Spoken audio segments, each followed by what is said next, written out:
Hello, shooters, loaders, and casters. Welcome to another Friday night live stream. We are the Georgia Shooting Connection. We're glad you're here. We got CW with us. We got a couple more people invited. We'll see who shows up and who don't. You're here. That's what matters. And somebody just showed up already. Start us off, Mr. Chico. Sure. Let me Here he is. find it. Well, anyway, everyone, thanks for joining for another Friday night Georgia Shooting Connection. I can't see all of y'all at the moment because my phone is slow. It'll show up eventually. So it's bad. I don't even know if we have topics, but as y'all know, if we don't, we always come up with something. There's been a lot of stuff going on this week. Well, we probably ain't even gonna talk about that because there's other channels that can do that. But anyway, Willie, how you been, brother? Thanks for joining us. I have been wonderful, thank you. It was a blessed day to come home and find my Duke's mayonnaise sent to California. I'm the only one in California that has Duke's mayonnaise that I know of. Not yet. I got it in my fridge.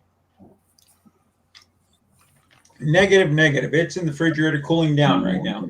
I'm telling you, brother, you're going to mainline that stuff. That's some good stuff right there. Hey, Ocean. Let's see.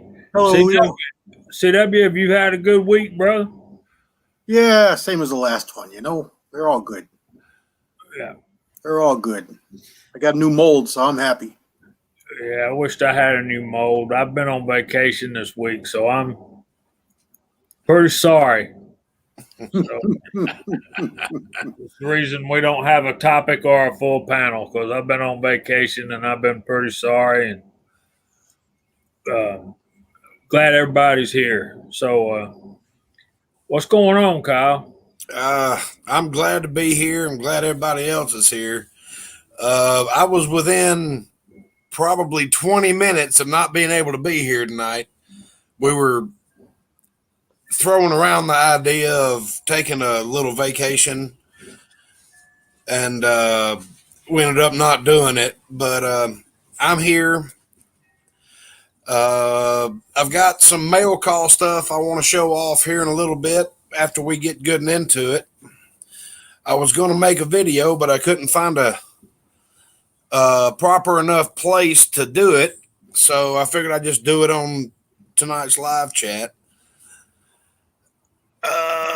I got a friend on the way, a brother on the way from Houston, Texas. He should be here within about the next 30 to 45 minutes, so I might need to cut it a little short, and if we can, I'll pop back in and have him say hey to y'all too. But I ain't seen him in about 20 years, so it's going to be pretty interesting. But I'm here right now. Good deal. We appreciate it, man. We're glad you're here. We're glad everybody's out there. Like I said, I know we don't have many people watching us right now. I guess everybody's watching the Scotsman over on Hank Strange, which is pretty cool. I'm proud of him. We're proud for him.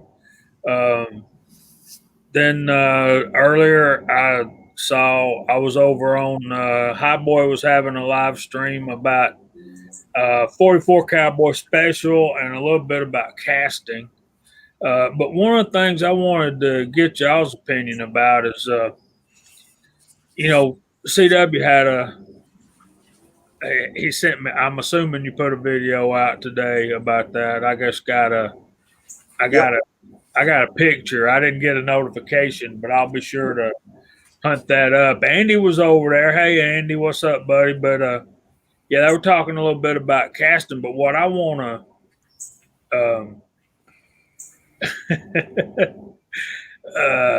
I want to talk about casting some hollow points a little bit.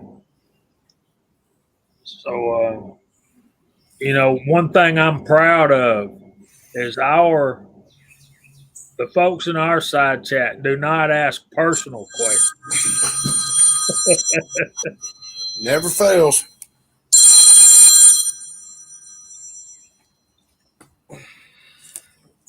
What, you want to answer the phone? Is that why you over here? I'm sorry. No. I'm trying to mute it. Dog come over wanting to know who was on the phone. I would think everybody would know. Man, I'm using my wife's Microsoft computer. It's like a tablet. It folds up. It's got a little keyboard that you can attach or not attach. Either one. You know. Right. I know what you're talking about. I Uh, can't remember what they're called, but I know what you're talking about. I can't either, man. This thing, after using the Chromebook for the last couple of weeks, man, this is like, yeah, really.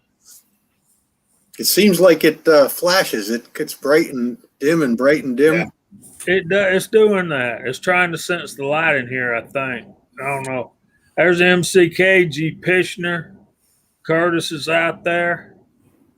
MCK, hang around if you can. I'm gonna show off a couple of things that I think you'll be interested in. Well, go ahead. Well, I gotta go inside to do that. Well, as soon as you get ready, let us know. Well, I guess I'll go inside. Hang on, please hold. But Big E's on an iPad Gen 8 with an Apple keyboard. You know, he's working. I'm sorry, Mark. He'll get up here in a minute. I'm coming. Please hold. Got to round the dog up and everything out.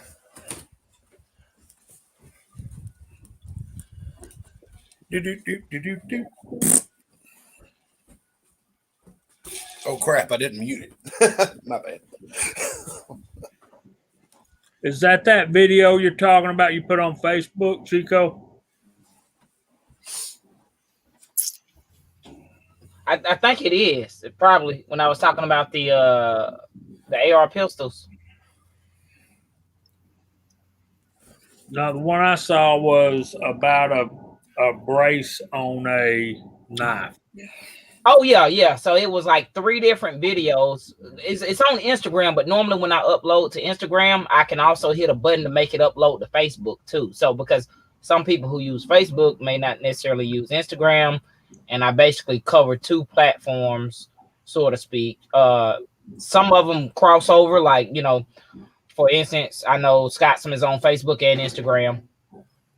But yeah, so I was just I didn't go too deep into it, but I at least I hoped I kind of broke it down as simplest form that maybe some would be able to relate to. Maybe.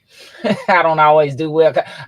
When I see stuff, some stuff pisses me off, and it's just like, so that's kind of where I went with that. And I didn't want to. I think it was only probably a minute long, maybe, or it might have been 3 minutes because it was 3 videos. But yeah, about the knife, the knife with the finger guard, yeah. All right, guys. I was a victim of a drive-by, and I'm starting to wonder about this neighborhood because one of them was this bullet mold from Jamie. I don't know if you can see it. Let's see. What is the designation on this one?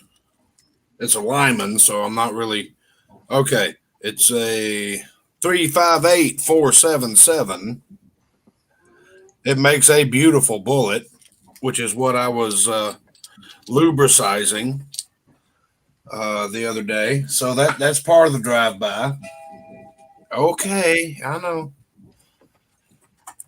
Another thing is our brother, who I hope is still in the side chat, Mark. And I really wasn't expecting this. I was expecting a sheath, but not a knife and a sheath. Oh, that's a nice one. Mark made me a blade, and this thing is beautiful. I love it. I love it. And another thing that I love that his daughter actually did for me, and get ready, drum roll, please. Nobody's going to do a drum roll, really? Okay. Oh, you got that one. I saw that in his Well, video. no, you didn't. You didn't see this one. This one's different. I had this one before he put that video out. That's real nice, Kyle. Mark's daughter did a beautiful job. Yeah, it looks real good. This is gorgeous, and it's hanging up right by. That's why I really couldn't do a video on it, because it's my Lee Loadmaster's in the way of it. I could show you a picture of it right now, but the Lee Loadmaster brass feeder is right through the middle of it. But I still love it, and I'll be honest with you guys, it actually brought tears to my eyes when I saw that. I don't blame you, Kyle. That's really cool. That's very nice. Very nice. Thank you, Mark, and thank your daughter for me. Give her a big hug for me. Mark knocked it out the park again, didn't he? Yeah, Mark does nice knives. I love the hell out of mine. I'm telling you, this beauty is it's great. I've been using the crap out of it. I've already had to hone it a couple of times. I took it to the leather, and well, here we go. It's ready to go. Yeah, he does some superior leather work. He made me my holster, and it just fit perfect. Yeah, I can't believe the sheath that this thing came in. I mean, There's Julio. Hey, Julio. How you doing? Great. What's happening, Julio? What you been doing this week? Yard work. Lots of yard work. Me too. I'm tired of it. yeah, I thought Angel was going to kill me last weekend. I I was got a waiting big to go. mountain. I got to cut up and put it in bags. So before I left on my vacation, had to get up early and put my riding lawnmower back together. I had to put a bushing on the deck for where the blade spins and all that. Yeah. That was the new thing I bought for weaving. I'm trying to get a green thumb. Yep. Solid steel works good. Check it out, man. Yeah, it works real good. Not bad. What, $17 at Ace Hardware? Oh, that's not bad. That's good. And it's solid steel. I pulled up a part of a tree root with the damn thing. Yeah, usually once I already finished cleaning up the beds, I still got a little more to go. Then I poured down preem, and it got fertilizer. So it gives you like 3 months with no weed going through the mulch. So at least I don't have to go there for 3 months pulling anything out, Yeah, that's. Thanks for the reminder. I got to do my walkways. Yeah, that stuff works great. It does. It really does. That's cool. Wheelchair holster? That'd be interesting. Absolutely. Yeah, I just put down a bunch of cow manure on my roses. And boy, that brings up stuff. You can't believe how fast it brings stuff out of the ground. Oh, it's almost as good as Joe Biden's speeches. Absolutely. It's full of something. Yep. It gets the neighborhood attention, that's for sure. Yeah, I'm getting pretty decent at pulling the decks off of these lawnmowers and putting them back together. I tell you one thing though, when it comes to doing that particular job, you can't have a parts lawnmower and try to get those bearings off. You're going to break those screws off in there. And and I'm sorry, James, not to interrupt you, but how many parts lawnmowers do you have again? You know I'm throwing you under the bus now. Yeah. You shocked me when you told me that. I got quite a few. Let me get Chico back up in here. Oh, goodness. Side chat, side chat, He's side chat. changing the subject on us, guys. He doesn't want to admit how many lawnmowers he has. Oh, I'm sure he's got plenty. I got to I'm do a bunch counting. of maintenance on mine too, and it's that time of the year. Everybody, if you haven't changed the oil on your lawnmower, it's time. Do it. It'll pay for itself in the long run. They only take a quart. I mean, come on. Oh yeah. I'm just messing with you, Jamie. I gotta change the oil on my blower. I bought one of them electric ones last year. I don't need no more oil. I'll I tell you, didn't man. think Go ahead, Chico. I'm sorry. What I do, man, I've got it's not an off brand, but it's like an economy brand riding lawnmower. It's an Aries. It's like a economy brand Husqvarna. It's an Aries or Aaron's. No, it's an Aries. Right. I mean, it's a good mower, but it has a Kohler motor on it, I believe. And sometimes for lawn equipment, a lot of that stuff is specific, or they want to make it specific, like the filters. I'm a mechanic, I buy a compatible filter. I use a a parts interchange. So basically I go to the same oil filters I can put on my car. Say, even if it's a STP filter, I'll just find the one that fits it, the same thread. It's not much difference in them. A little bit, you know what I mean, depending on the relief valve and stuff like that. But lawn equipment work the parts can be expensive. Let's say that. Mm-hmm. I got a snow blower, the same brand. It's got it for 9 years already, and the thing is working like a charm. That's great. I just had to put a carburetor on my lawnmower. My son bought me like 4 years ago, and it's a Honda engine on a other brand body, but it works. I'd love to have a sit down mower because my backyard, I'm on a corner lot, but it's all uneven in the back, so that kills my prosthetic leg. If it's level in the front, is easy gravy for me, but the back, that kills. That off kiltered ground, it hurts. Yeah. I replaced a lawnmower last year. The one I had was 10 years old, and it was smoking up the neighborhood real bad when I fired it up. The person didn't get pissed at me. So I bought a new one. So this one's a front wheel drive. So now I don't have to push it. I just put it in, squeeze the handle, and go. Oh man, that thing is sweetheart. Yeah, I'll tell you the best thing you can do is at the end when you're done mowing your lawn, flip the valve, turn the gas off, run that sucker dry. Yeah. If you leave the fuel in it, it's going to varnish your carburetor, and you're going to be regretting it later on. I tried to do that, but it wouldn't work. That's when a lot of customers bring them to me, and I'm like, "You want to sell it to me?" I bought so much lawn equipment. It's not funny, but it is, Well, and thank you, California. Y'all have made it where we now have to put water in our gas because you say it's better for the environment, but it's not. You burn twice as much fuel to get the same mowing done. You cannot convince me that is better for the economy. And now what you've done is essentially ruined everybody's carburetor. I don't care if it's a boat, lawnmower, weed eater, or whatever. If you don't totally empty that thing and run it on brake cleaner before you put it up next spring, you're going to have to pull the carburetor and give it a 40,000-mile service. I mean, that's ridiculous. Yeah, you use a fuel stabilizer, and then works pretty good.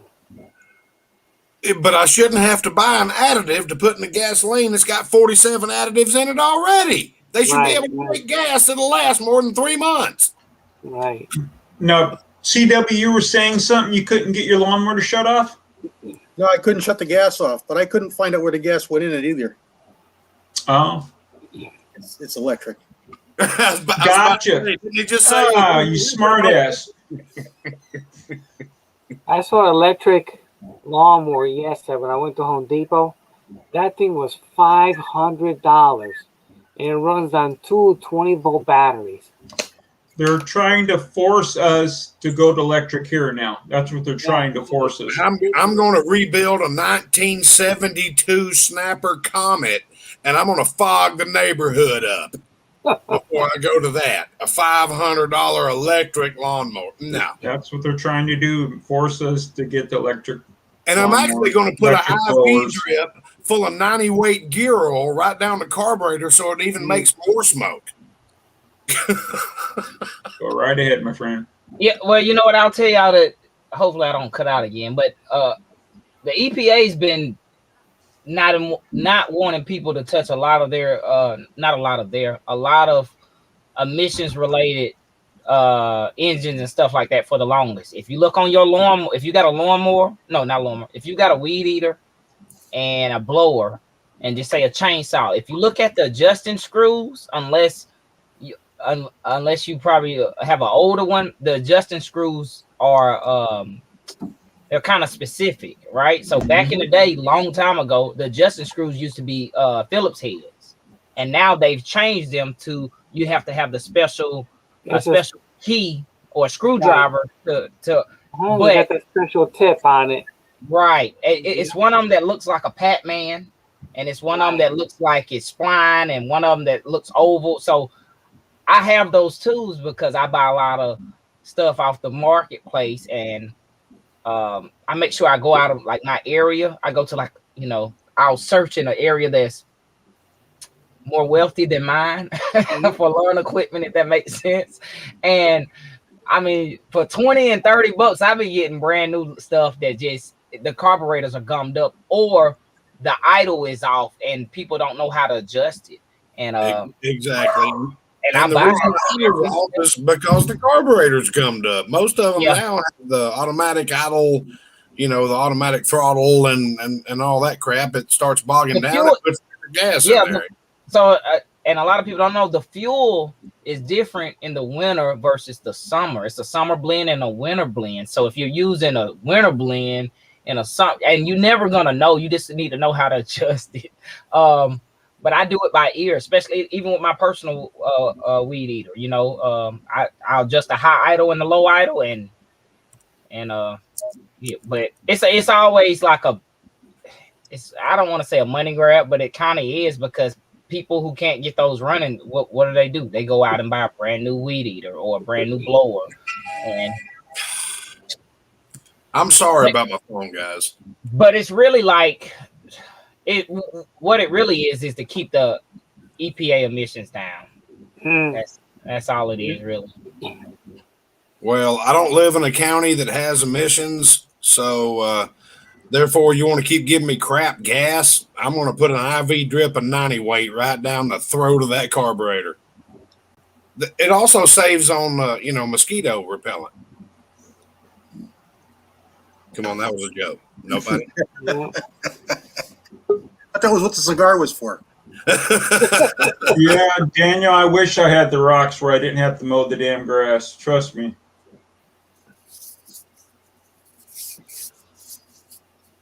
Mowing grass sucks. What? I sent my buddy Mike, who lives down the. Would you stop? Sent my buddy Mike, who lives down the street from me, a picture of my new federally mandated gas can. Thing looks like it's about to give birth. I said, how big exactly do they get before they blow gasoline all over my back porch? And he goes, I think they're supposed to vent before they explode. I'm like, the old ones didn't bulge like that. Yeah, no, I saw the new ones. I got old ones, and I usually open up the cap a bit, because if not, they'll swallow like a ball. Well, I've already had to disassemble everything that California did to it so I could get gas out of the damn thing. Yeah, I gotta replace mine. Mine's are old. That's why I keep the old I've got a bunch of spout, old gas cans, but they're all full of old gas, So just keep the old spout and buy the new can. As long as you can swap it over, you're fine. Oh, they've changed the threads on it now, brother. Yeah, just take it off and use a funnel and pour it in your mower. What I'm fixing to do is just drive a damn lawnmower down to the gas station, fill it up, and come back home. Oh, because you have a ride one. You have a fun walk with a push mower. That wouldn't be that bad. Well, it's uphill the whole way back, so yeah. Mm-hmm.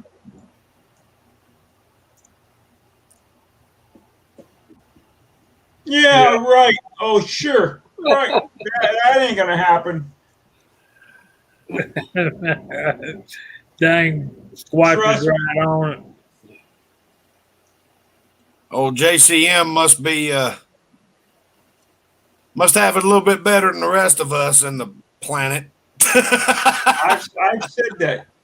You can do it. Mm-mm. Well, the problem is that we do have access to non-ethanol fuel right now. God, you used to live here. You know where I live. Non-ethanol fuel or regular fuel is let's just say 260 a gallon.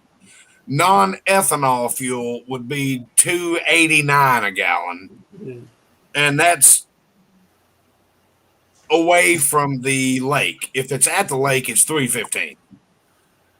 But I mean, yeah, you can fill it up with non-ethanol fuel and just run it till you decide to stop. But it is what it is. No, Daniel, I'm keeping those. Those aren't for sale. But all my neighbors have the brothers come mow their lawns, weed eaters, wedge air. I'm not spending that money. That's crazy money to have someone mow your lawn. When I lived in Vegas, I had a little push reel mower. Little like a golf course, but it was a little push mower, reel style. Yeah. You push it back up, but it only took me 15 minutes to mow the yard because there wasn't not one.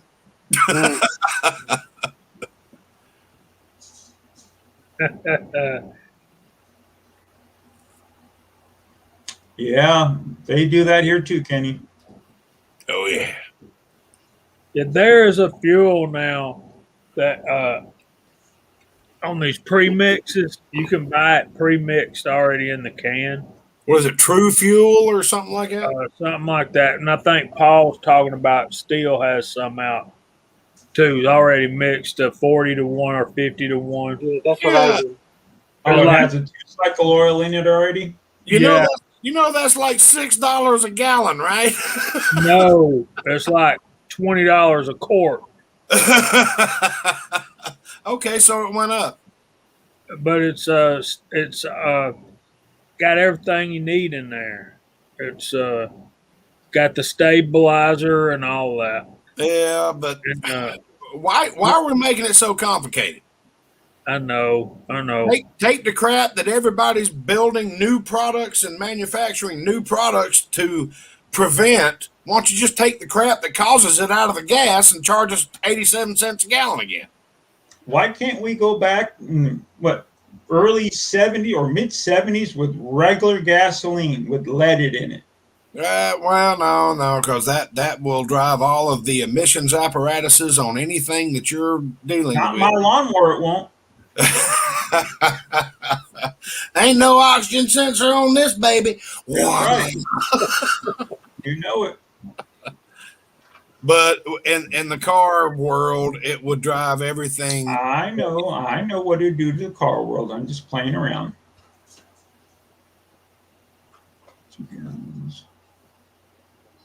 Yeah, and that stuff, from what I understand about it, and from what I get from, it's like it never goes bad. I mean, you can just leave it sitting on the shelf in your outbuilding, and then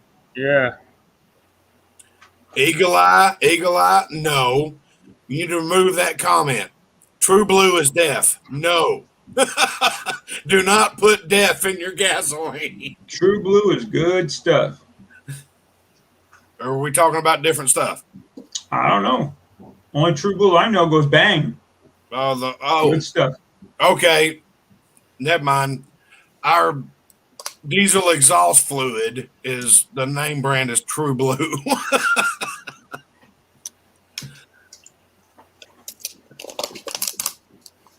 yeah, I bet it would.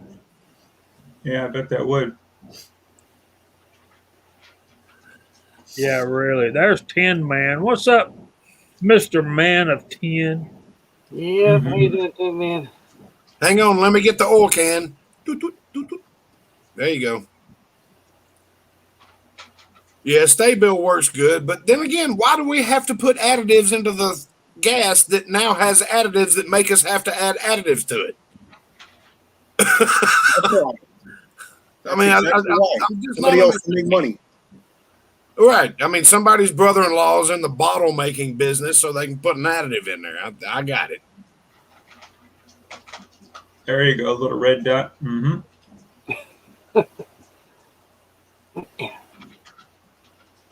Oh wow. No, Mr. Paula, that's funny. They really take that little rider mode, take them there. Burn that muffler right off it. And today only, if you want your grass really green, we're offering Green Dot Fertilizer. I'm sorry, that was just a little useless bit of information.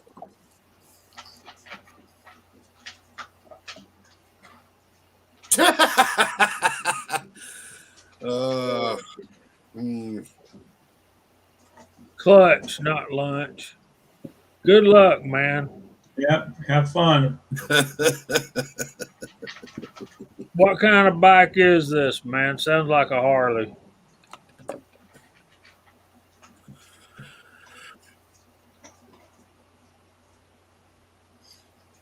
There's Jerry 1911. Yep. Yeah, Jerry just got himself a new sit-down mower, I heard. Yeah. Yeah. Yeah, I will stick to the full frame vehicle. AAR guns. Good to see y'all out there. So we got 46 right now. Chico, are you where you can say hello to our side chat guys?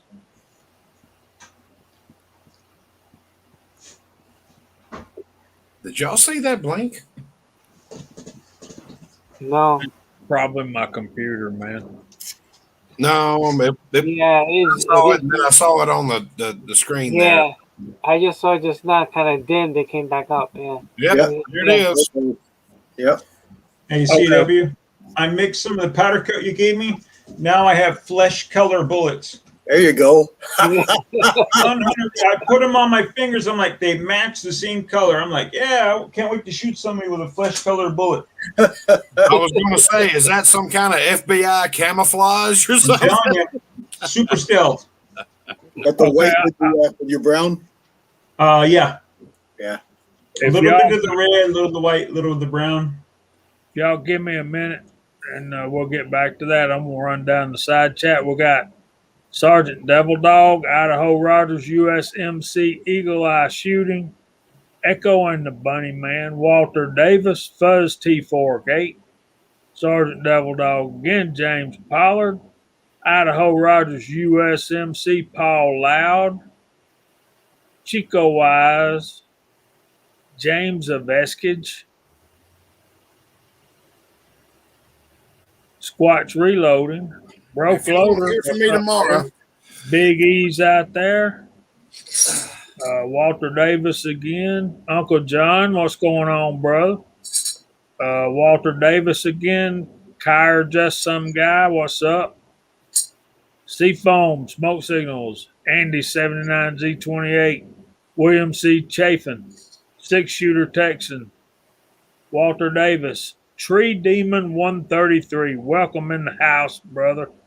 We got Eagle and Squatch still out there. Idaho, Fuzz, John Tan Loading, Kyle Lusk is in the room. Big E. Daniel God is my judge. To me, that's just... Thoughts of an old soldier, wheeled and well armed, is now a Georgia brother. We got to hunt him up.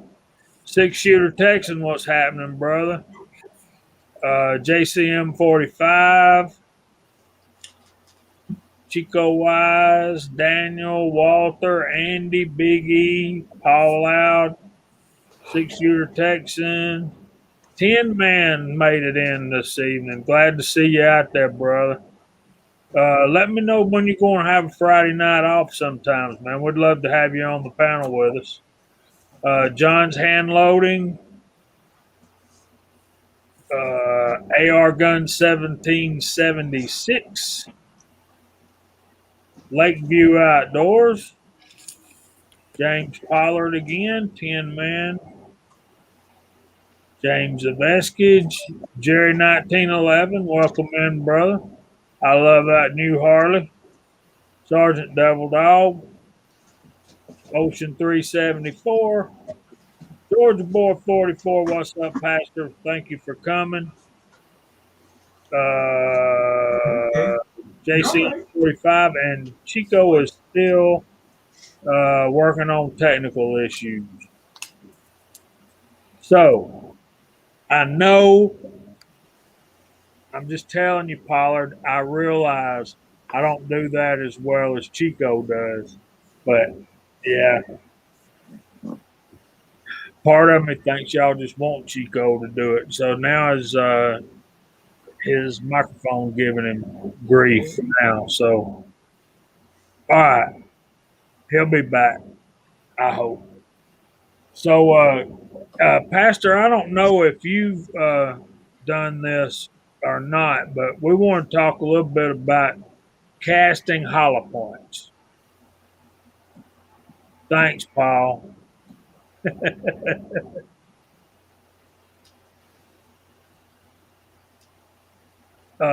What would y'all say, other than oversaying a just a Lee 2 cavity aluminum mold? What would be the thing we need to watch out for if we're casting hollow points?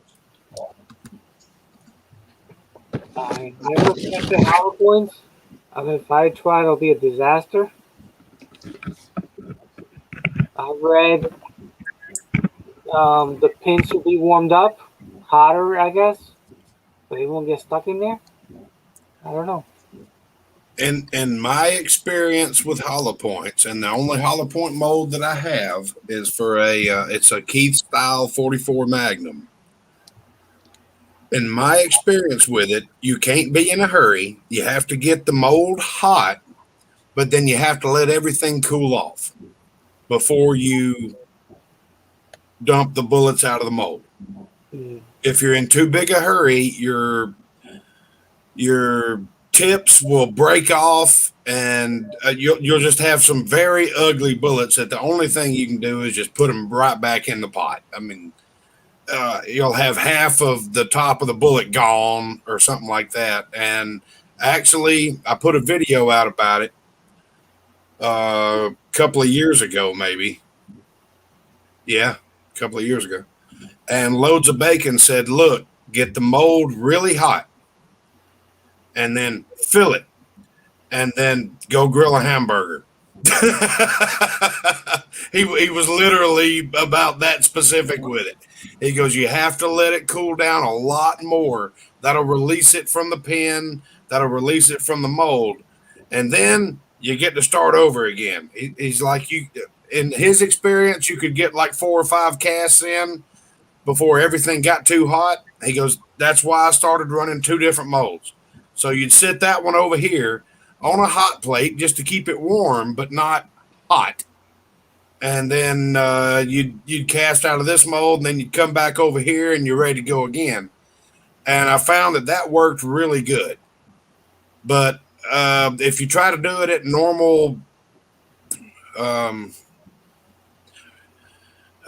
production, the mold's going to get too hot. The cavities are going to break up, and they'll stick and all this stuff. But then again, I'm not the expert. Let me turn it to the expert. Hello, CW.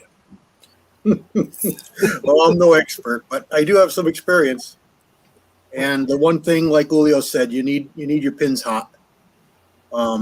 It's a little, every mold is different. It's just like everything else. You know, you can't really say you always have to do this, you always have to do that, because we have steel molds, we have brass molds, we have aluminum molds. You've got pins that pull out like the Lymans. You've got camera pins that really stay stationary but slide back and forth. And then you got the ones like NOE uses that tip. Probably my experience, the NOE is probably the most temperamental. But that explains it, because I was having a very hard time. the hot plate has helped a lot. because the pins are sitting right on the element, so they can get good and hot. The Lyman style removable pin really is never a problem for me. It really never has been, because you can put it directly on the heat. You can get it as hot as you want it to be. You drill a hole in the side of your pot and you slide it right in, and it sits right there on the side of your pot, nice and warm all the time. It's really about the easiest one to cast with. M&Ps slide back and forth. That's a camera style. They're on 2 pins. They literally just slide in and out, back and forth. They stick down past the bottom or to the bottom of the mold. They're flush. So when you put it on a hot plate, they can get good and hot pretty easy. You want to make sure you turn them upside down. A lot of people just open their mold and tap on it and let the bullets fall out. Close the mold, close the spear plate, fill it up again. With hollow points, you really want to turn them upside down and you tap on them so that you got gravity working with you, knocking it off the pins. Right.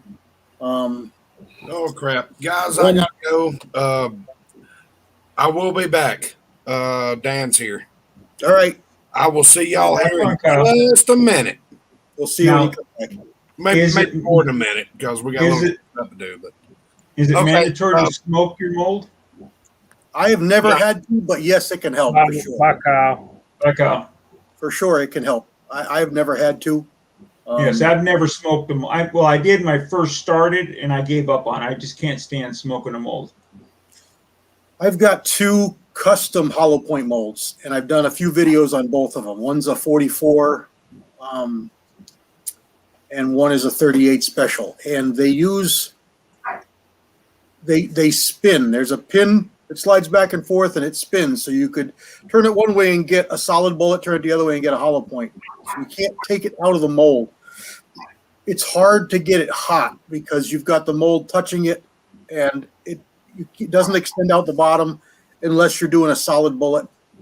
And those give me some problems. They just have to be good and warm. The only problem I've had with a mold that's too hot is, when you got antimony in it, you start to get frosty bullets. Not really a problem for me. I don't really care. I powder coat, so I don't care. I love frosty bullets. It dates back to when you're showing everybody your bullets and you got frosty bullets before powder coat, and people would look at you and say, "Oh, you don't know how to monitor your temperatures. Look at you don't know what you're doing." It was a reflection on what they thought you knew when you had frosty bullets. But with powder coat today, it doesn't matter. It doesn't affect how the bullets work. It actually might improve the ability of powder coat to stick and stay stuck. It's like sanding a surface. So I don't know, but definitely hot pins, definitely a little bit warmer. Definitely you're going to see the advantage of tin in your lead to make it flow better, make it a little more elastic, make it fill out the bands better, fill around the tip better. If you watch my video today, I was having some trouble minor with a little bit of sags around the tip. I knew exactly what it was. The pin was too cold, and I just laid that pin right in the hot plate for a few minutes and put it in, and it was perfect. So the pin was actually the pin was cold, the mold was hot. When you put the lead in, it would solidify before it completely filled out the tip, or it left little sags around the tip by the hollow point. So it was telltale, cold tip, telltale. I warmed that up and it went away the very next bullet. I'm glad you finally went over to the hot plate. I think that's the best thing we all figured out was a hot plate. It really was great. I kicked myself for not listening sooner. So if anyone casts and don't use a hot plate, spend the $20 or go to Goodwill and buy a used one. It was like $9 brand new at Walmart. And I didn't buy an expensive one. Yeah, I got one of the surface is all solid. I think I paid like $15 for something. It's perfect to put molds on. You don't have to worry about the little thing. I wanted that. I couldn't find them anywhere. I looked at a couple different Walmarts, so I just got one with a coil. Yeah. And I've been told put an old 7.5 blade from a circular saw on there, wire it on, and you get a flat plate. I just haven't done it. It's been okay without it. I've got little stands for the handles and the The molds sit on there nice, and it's been working. But I've never had more than like 3 molds on there, so I haven't had to put a pile of stuff on there. Yeah, I got lucky. I got the one that had the rubber over it, so it just works perfect. Rubber. Just put all. Yeah, it's like a rubber coating on it, and works great. Got it at Walmart. Can y'all hear me? Yeah. You know, Okay, cool. I don't know what was going on the other one. Now, do you use a hot plate, Chico? I do, and I heard CW was talking about that with the blade, putting a skill saw blade on the cord when I've done that, and I don't even mine's not wired on. I just set it up there, and I think my only issue is sometimes, but I think he just said you made stands for the mold handles because they're heavy. yeah, a little Yeah, piece so of wire.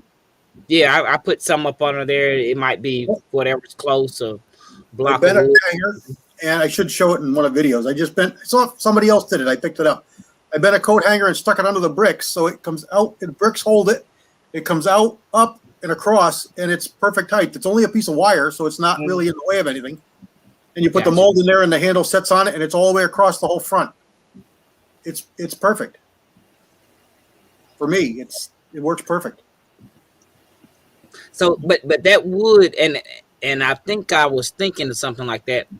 That would be possibly dependent on if your mold blocks are different heights. Yeah, it will change a little bit, but being wire, you just push on it. You can move it. You're right. Yeah, it moves easy. You got to watch out. You can burn the wood on a mold handle because I've done it on accident on the hot plate. I had a beautiful set of RCBS and I cooked a flat spot on them. I was so pissed. So pissed I didn't see that they were touching. Yeah, I usually put them on a thing and put like a piece of wood and let the handles sit on the wood, try to keep them level. I can see that happening. Yeah, if you've seen my setup, and I just redid it.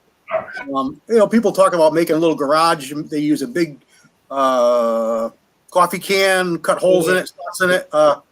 Who was telling me about that? Charlie Irby. Charlie does that, yeah.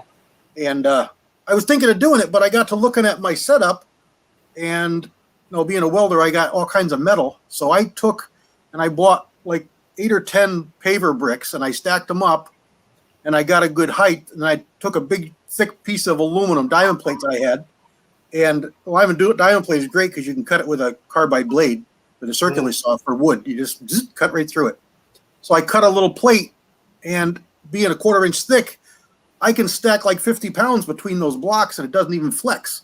So I've got 3 pots on top. I've got my element in the middle, and then the first block up, I just drilled a little hole. I put that wire through it so that it still sits flat, and I bent that coat hanger up, and now the handles sit right there. And like you said, different thicknesses. So what? You push on it, you bend it, Right. lift it, bend it, and it's solid because it's got. I don't empty my pots out. There's always lead in them. Right. Generally, they're not full, but there's some weight there. So you got 3 or 4 blocks. You got that big sheet of aluminum and the pots, so they're not going to move. You just bend that wire, and for me, it works awesome. I have the soup can. I cut the hole in it, or big old tomato can. But the best thing I use lately is just a piece of tinfoil. I put it right over my molds on the hot plate, and it radiates the heat all the way around it. Sure. Slide the mold out, throw another one in, whatever you want. What I will do is I will turn mine over. I saw Jerry, I do the same. one of the guys, Big Al, maybe mentioned turn it over. Put the skewer plate on the. I do that. I start with a screw Yep. plate on the element first. That's where I start. Yeah, me too. Unless it's a hollow point mold, then I put the pins on it. Yeah, I'm just bidding on my first hollow point mold now, so I'll see if I get it. So CW, what about alloy mixes? You have any suggestions for mixing that? I don't want to say perfect, but a suitable. Hollow points? For hollow points? Yeah, for hollow points. I'm sorry. It all depends on your velocity. And then it depends on the size of the hollow point pin. I've been learning what's working for me, and what I really like 1200 feet per second on normal to slightly large hollow point. 20-1 works really good at about 1200. If you go with like those giant hollow points, the black ones and the blue ones I sent you, that was what I would call a really big hollow point. That's that 360. What is it? A 180, 181 or 182? 181. Yeah. NOE mode. That's what I would call a really big hollow point. Now that one, you're probably going to get expansion at 20-1.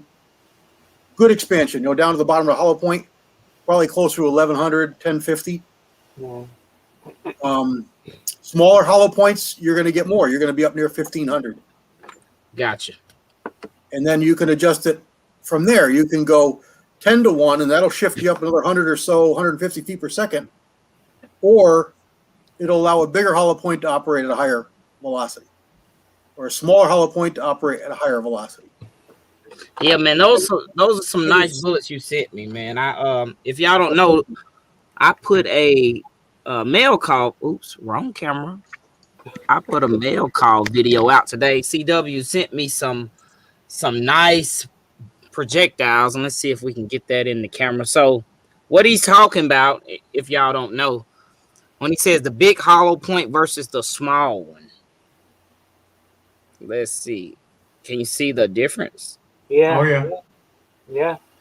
So this one, this one, a little bit slower. This one's going to take a little more speed to make it. Is that correct? Close. Yeah, that's right. They're pretty close.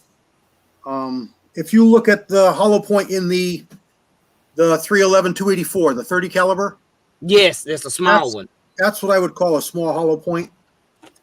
Yeah, that 357 bullet, the semi-wad cutter is probably that's the 284, a 311 284. That's a 30 caliber.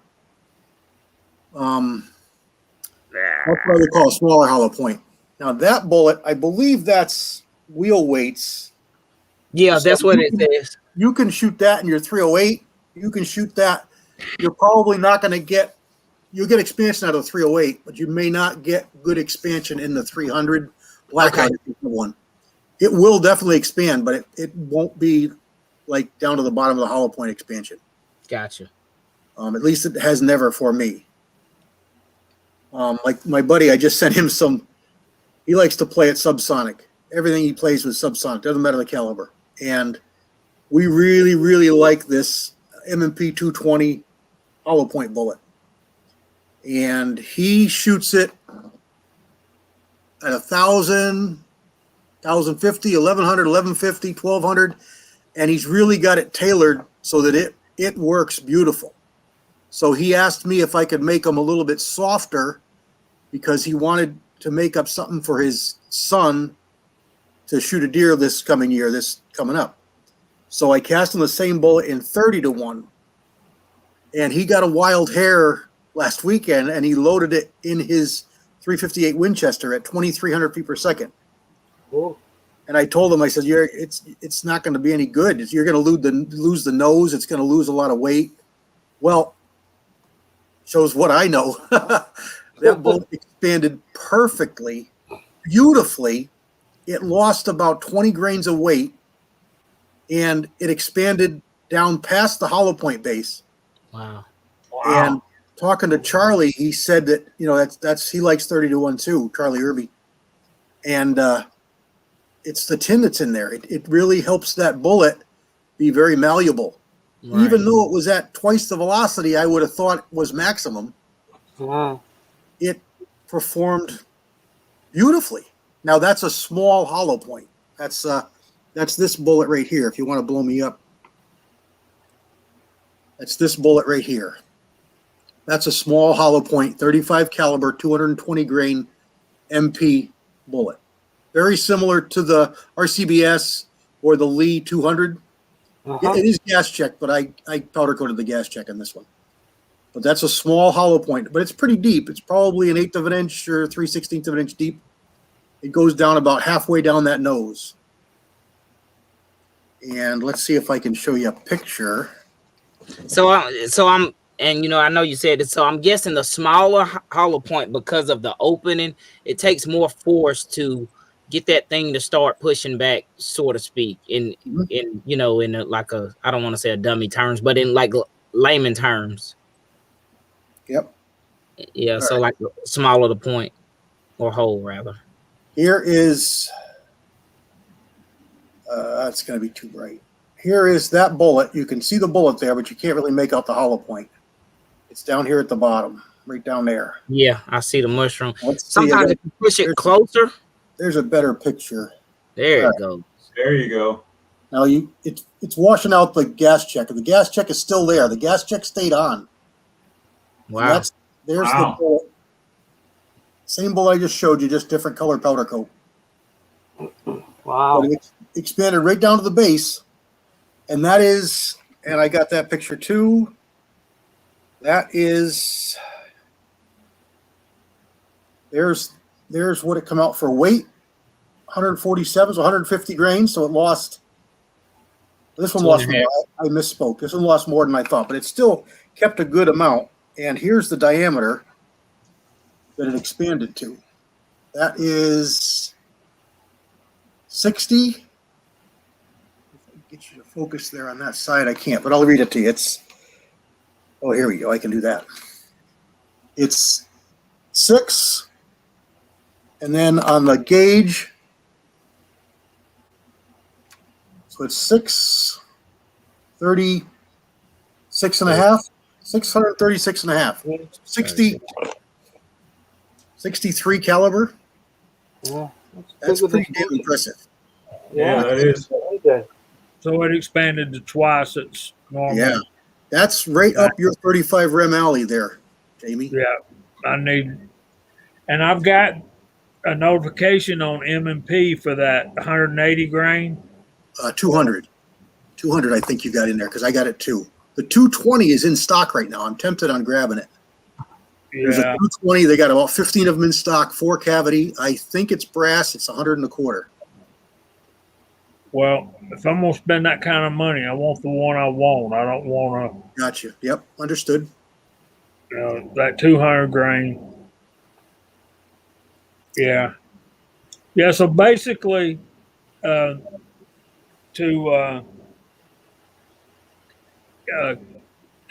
and G. Pishner was asking why we're bothering with hollow points. It's all about transfer of energy. Y'all know the dynamics of expanding bullets, transferring the energy.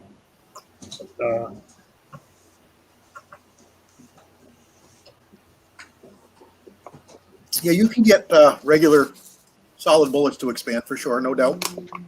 You can, and that's part of the smaller window of velocity and what you're impacting with a hollow point. It's a larger range to get good performance. With a solid bullet, it's a smaller range of velocity, alloy mix. It's magic. It's just a little easier with a hollow point. Kyra's got a question out there. I would say it would be a little bit different, but remember, if you're in a self-defense situation, you got to get through clothing first. So that would be a real good test. Zinc, baby. Go right through everything. So to speak, yeah. Oh, yeah. Hard as rocks. Telling you right there. Zinc all the way. If you want, go through everything. Just my opinion. I don't know what Kenny's. I haven't been watching the side chat to know what Kenny's alluding I to. was just asking why go through the hassle of making the hollow points, And I was the same way too. I'm finally bidding on one mold. I was to the point where I know I can get my 158 grain semi-wad cutter to mushroom up real good with the right lead combination going through the clothing. It's not going to expand. The only problem, hollow points scare me because I've seen so many things where everyone's doing it and it's blowing the bullet completely to shrapnel. It's just disintegrating before it even mushrooms. So to see that you guys are getting good mushrooms like that is great. I think that's outstanding. You know, Mr. Who was it? You just mentioned him. He did the 45 in the water bucket. Charlie? Yeah, Charlie did a great example on that, figuring out his lead hardness to get the expansion out of his 45. Mhm. That's great. Yeah, he was 30-1 for a lot of those tests. Yeah, he was at it for a good while too. Yeah, he was at it for quite a while, and he had good results. Yeah. Yeah, he played with different design hollow points, and he didn't play much with alloys. I think he might have done 40-1, and 10-1, but I think most of his stuff was 30. But then he played with different kinds of hollow points. He stayed with the 45 caliber and a couple different bullets, but he varied his velocities. You know, there's water is a good medium, but it's totally different than what you're going to find in flesh. Wet newsprint is a good medium, but it's totally different what you're going to find in flesh. Dry paper is very hard on bullets. So it's not that you're trying to totally duplicate what you will find. What you're trying to do is just get a constant and then equate that to what actually happens when you shoot something. So for me, being a hunter, I'll do all these tests and then I'll shoot a game animal and I'll be able to say, okay, it did less, it did more. And then I can get a kind of a ratio and I'll know after a couple of animals, all right, this is way harsher. So I know that if I can get expansion here and it's marginal, I may not get expansion there. So I got to go softer. And even though softer in the wet newsprint is going to make it ball up or come apart, I know that that's a harsher environment than flesh and bone on an animal is going to be. So even though I'm getting too much expansion or too much fragmentation in wet newsprint, I know that's going to equate to something that's what I really want when I'm shooting a game animal. And it's the same thing with gel. You know, the gel is used because it's a very close and consistent medium.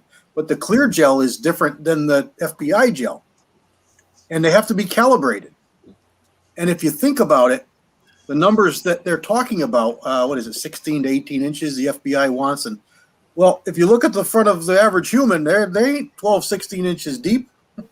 So even that medium is not the same as flesh and blood. Yeah. It's just a repeatable medium that everybody can use and everybody can equate to and build their stuff.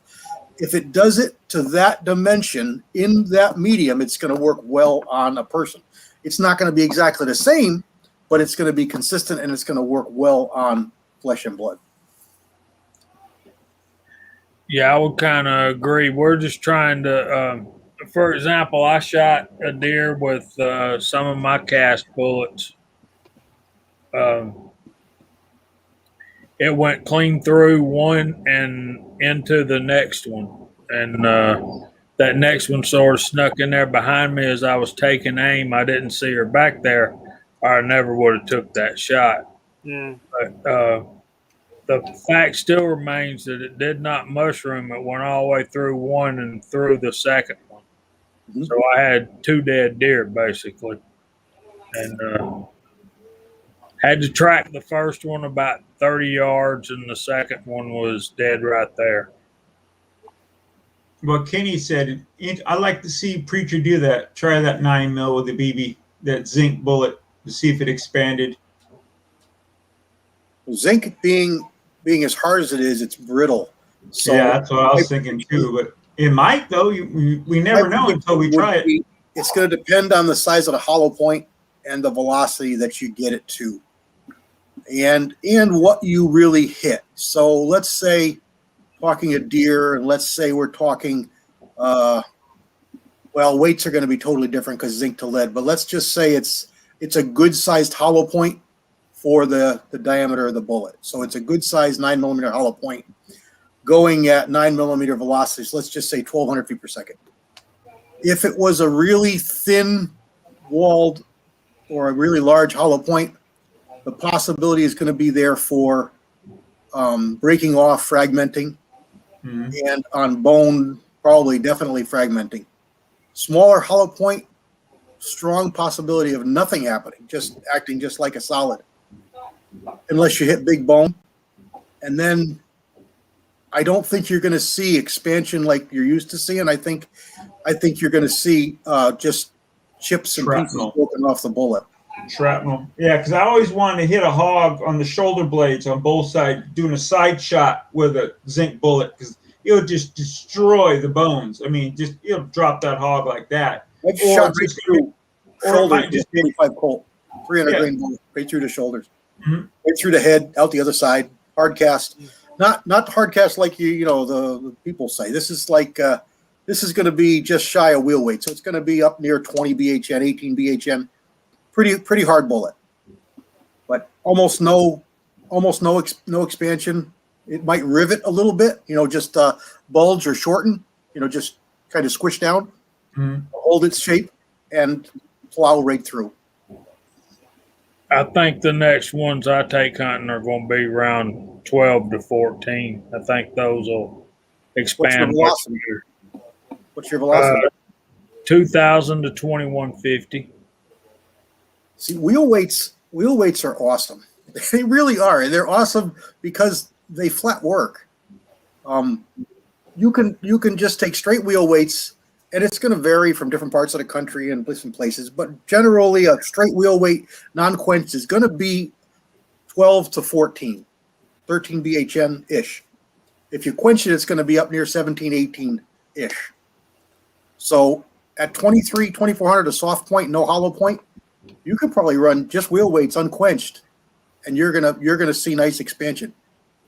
The pastor there, Georgia boy, did some shooting with wheel weights way back when. In the video I was watching, he was shooting and he recovered them out of jugs or wet material or something. He got really nice expansion just with wheel weights. In that, I think it was this 44 mag. Yeah, I think he's using the wet jeans. I believe he was using. Yeah, this was a couple years ago, so it was maybe not that long ago, but it was over a year ago. I remember watching the video. Yeah, I just read that. Thanks, Jamie. It's hard for me to read the side chat without my phone. Yeah, I want to shoot these 100. They weigh 150 grain. They're supposed to weigh the 250. I want to see how they fire through the air.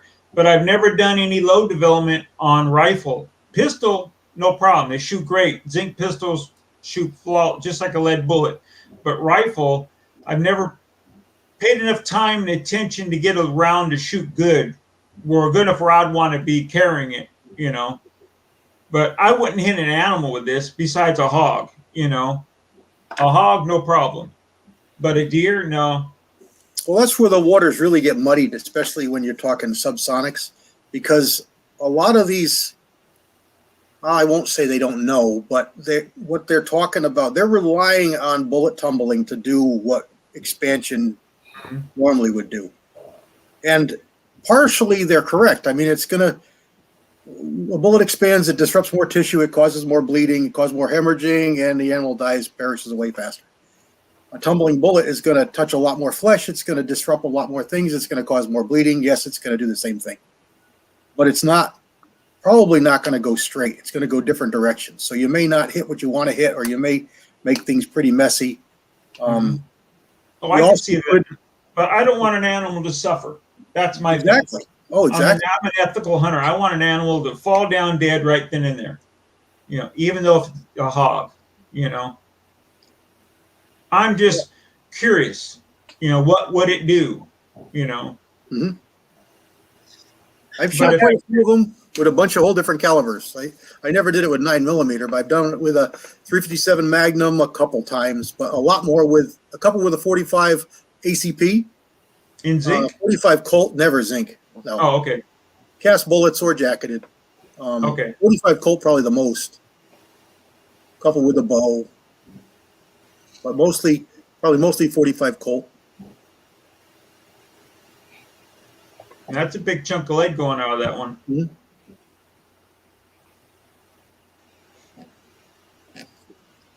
We're talking about what you use for hunting.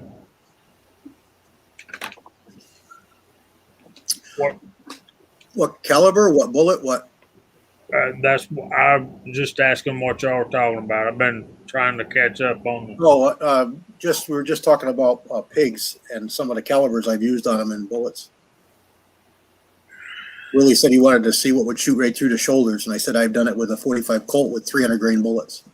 Have you? Just dropped it. Probably dropped the hog right then and there too. It's the shoulders. You'd think the bone splatter vitals are a would little hit the different. lung and heart, you know? You hit bone and you get shrapnel, and the bone becomes projectiles, and causes more bleeding too. So I've shot them perfect and had them run. I've shot them perfect and have them drop. It's impossible to really say. They're tough critters though. They're tougher than deer, I think. I would agree. I would agree with that too. I think the hide's thicker. I think the meat's yeah, definitely that. And I think the bones are larger in diameter. But broke loader, that right there says it all, man. I couldn't have put it better myself. I want the bullet to hit, expand, deposit all the energy, and fall out the other side. Mm-hmm. And the reason we want it to fall out the other side, because if it's not DRT, we want to be able to track it and bring it home with us. And that's where the 375 Raptor comes in. Big bullets. It's Yeah. the thing that's not in many people's equations. The diameter you start out with, and it's such a big part. Well, I can imagine. You probably shrink like a size of $50 or so. Yeah. I can't wait to make a video cast in that. I want to see your pot just go whoop, whoop, whoop. Oh, yeah. I'll empty that pot quickly. Mm-hmm. What's up, Mr. Insight Freedom? Good to see you out, man. It's been a while. Hey, Scott. I don't have anything for that one, Rebel. I haven't got my 3.38 Federal yet, and my boy has a 3.30 Apua, but he's only got one box of bullets. He hasn't never hunted with it, so. Yeah, Jerry's got it right there, and that's another thing that you want to be aware of. Not everybody is, or they talk in generics. And there's COWW is clip-on wheel weights, and SO is stick-on. Stick-ons are near pure lead. They're only a little bit harder, if any harder, than regular pure lead. But the clip-ons, the one with a little steel clip, those are the harder ones. And they, like I've said to everybody so many times, there is no government organization that determines how hard a wheel weight is. So they vary from this to that. They're as hard as they need to be. I'm sorry. I'll shut up. It's similar with linotype and with monotype. They're made as hard as they need to be for the purpose they have. Linotype was designed for the printing industry for a one-time run or a short run job. If you've got something that's going to be used over and over again, you go to monotype or you go to stereotype. If you can picture in your mind a really nice book, and it may see multiple printings over 20, 30, 40 years. Open the first page. It's got a big flurry looking, swirly, curly thing, T for the word the. Well, that is not typeset. That is something that the printer buys, and it goes in a drawer, it goes in a box, and it comes out when they print that word. So it's used millions and millions and billions of times. It's not like linotype. It's on a block of wood. It's made, and it's much, much, much harder because it's going to be used so many times. So that's why that's why there's linotype, monotype, stereotype, all these different hardnesses, and that's the reason for it. It's for the amount of use it's going to see. They make you something like this. There you go. On a wood block? There's a wood block, and it's got that's probably much harder type, harder lead. Yep. Yeah, it's got like little tiny nails holding it into the block. Mm-hmm. But it's wood. Yep. It's pretty cool. I like this from Kevin. Let me warn you. Don't buy wheel weights from California. Do not buy wheel weights from California because our wheel weights are soft as dirt. I'll be the first one to say that. You can ask Kenny. I sent him a bunch of bullets, and those things leaded his barrel because they were just soft as dirt, and they were straight clip-on will weights, not stick-on. Wow, so they were that soft, huh? Dead soft. Reloader 762 is a printer too. I was a printer for 20 years. Well, I was not a printer. I was a lithographer. I was a stripper. Yeah, in high school, that was pretty good. No poles were involved. Yeah, that Just was like I was gonna go with the dollar bills, baby. Woo! Yeah, we need some singles. But yeah, man, I think what we're all after, we're just looking to transfer that energy. We definitely want a clean pass through.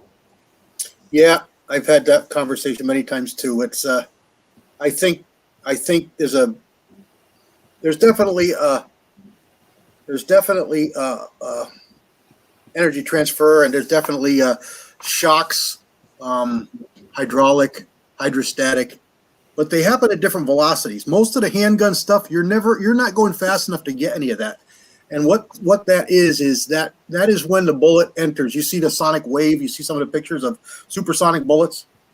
Well, when you hit an animal and those soft tissue organs, when you're going fast enough, it will not just disrupt them, it will pulverize them with that sonic wave, with the pressures that are created of that bullet at a certain velocity. If you don't reach that velocity, you don't get that effect.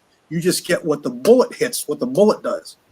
And it's accepted to be 1800 is the first magic number, and about 22 is the second one.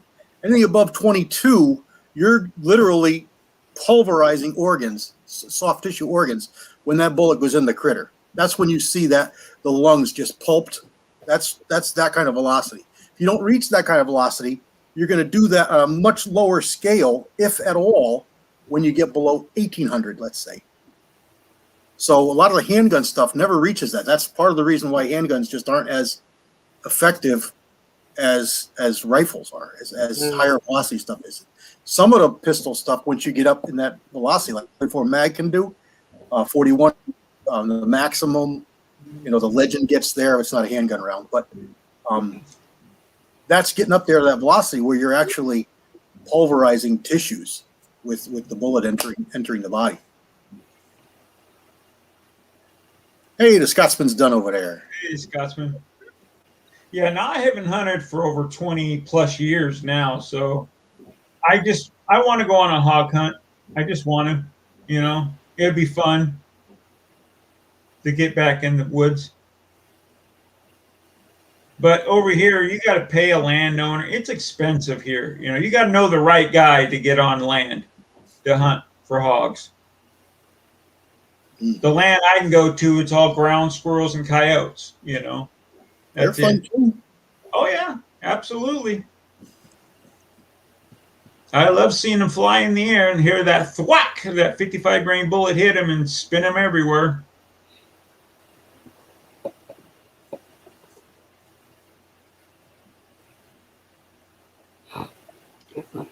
What got me is Dead Horse says that, you have these game calls. You spend all this big money on game calls. He was saying your best thing you could do is buy one of those little speakers, little Bluetooth speaker, and put baby crying. And it says it brings the coyotes right in, thinking that it's like a rabbit, crying. I haven't had a chance to test it yet, but hopefully I'm going to be able to get a chance. I'm hoping. It's amazing the response from coyotes in February in their mating season, and in through, well, I guess we're starting to get away from it now, but maybe into March with pup cries, and they respond so well. It's not funny. It's amazing. And other times of the year, it depends on how close they are, how hungry they are, how they feel. Who the hell knows? It changes. I've called them for years and years and years, and sometimes it's like magic, and sometimes you swear there isn't one within that in that county. I've had them respond to my bleep call, my doe call, and during deer season. Yeah, we've been charged by them turkey hunting. I can't tell you how many times they come right on top of you. Yeah. I mean, you put your gun up to block them. We can't shoot them in turkey season. Oh, you can't? Yeah, they don't let us. We've literally put the gun up and block them when they come that close. You just because you're in cold camouflage, not moving, and you only see them because you're not really looking for them. They're coming from the side or beyond you, and you catch movement and you flinch, and there they are, right there, like a foot away from you, ready to jump. You think they'd want you to kill them at any time since they're such a pain in the butt? Uh-oh, Jamie's taking his meds. We got an hour, folks.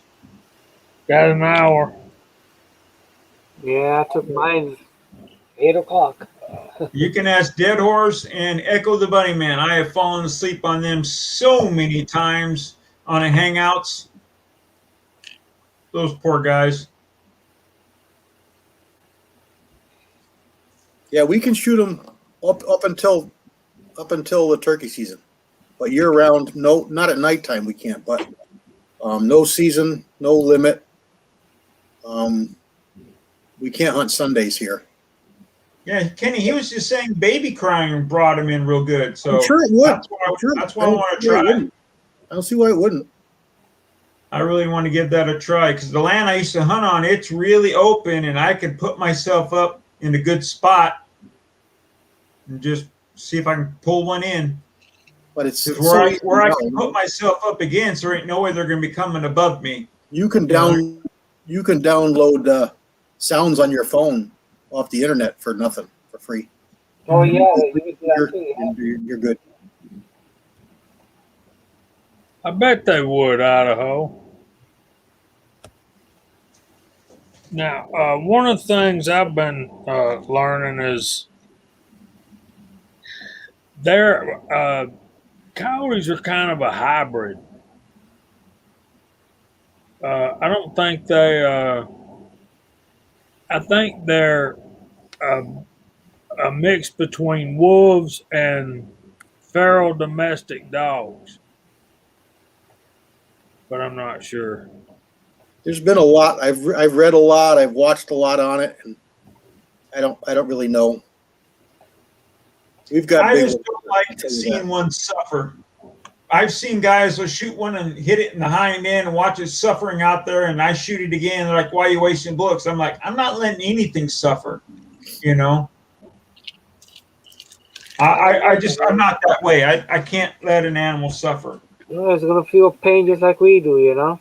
Mm-hmm. And I think I'm too much of a dog lover, you know. But I'll pop a coyote because I know what they do. They kill the rancher's sheep, the baby, and, you know. They got to go. You can hunt them year-round here in California. All you need is your hunting license, no special tag. You can hunt them year-round, but you got to be on people's land to do it. You know, not many BLM lands you're going to be able to pull a coyote in, you know.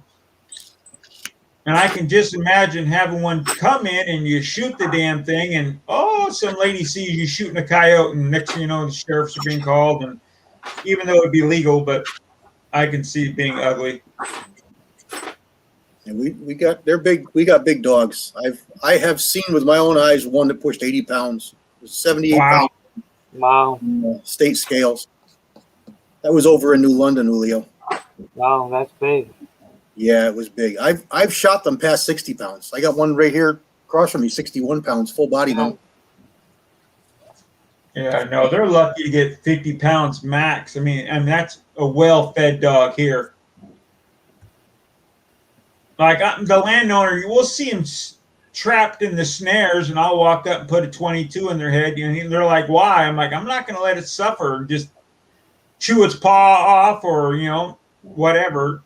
It's just not my style.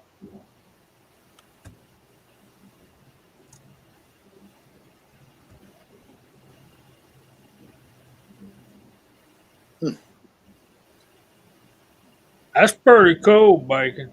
I'm here to tell you. That it is. Not turkeys year round.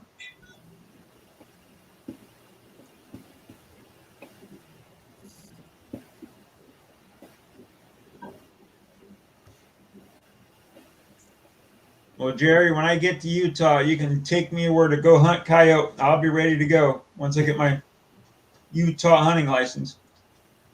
That's the thing is, when you change from different state to state, I wonder if they make you take hunter safety again. Mm-mm. No, you shouldn't. No. No, I think that's Once you have a license, you should probably be the good. right way to go. Yeah, I got my license. I just don't have my hunter safety card anymore. I haven't had that since I was a pup. Yeah, they've said for a long time that Connecticut here, our area, Northeast, has red wolf in our coyotes. I've shot a couple red ones, red Yeah. phased ones, coyotes. I got my buddy's son-in-law shot one. I don't remember weighing it. He was a big kid. He was probably 6'2" or 6'3", and he held those back feet up eye level, and the head was still on the ground. That was a big dog, and it was very red. We came up on roadkill on our trip on the way up there, and I told wife, I said, "Is that a fox?" I mean, it was pretty and red on the back like a fox, but it was too big to be a fox. Chattanooga. No, we were up in well, you know that area right there where Tennessee, North Carolina, and Georgia all come together.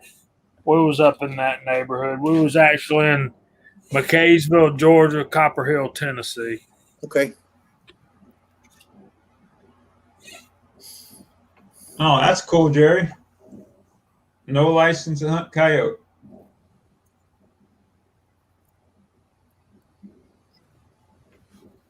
Well, I'm sure you know the spots where to go, though. You and Dead Horse.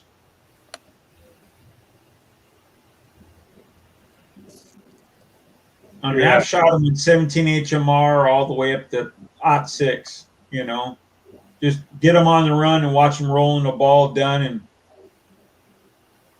we had what's called the Wall of Death on the ranch I used to go to. The fishing game would come by, and if you didn't have so many coyotes killed in a year, the landowner would get fined. So we used to have to hang them up on the fence, and it was just miles long of coyotes up on the fence. Now there's states that are shutting down any kind of coyote, big buck. They want to shut down the big buck not tournaments. So Thanks, GGW. Coyotes shoot coyotes weekends and such. They want to shut those things down. Yeah, I think if you go in different states, you give them your conservation number, it'll pull up all your information anyways.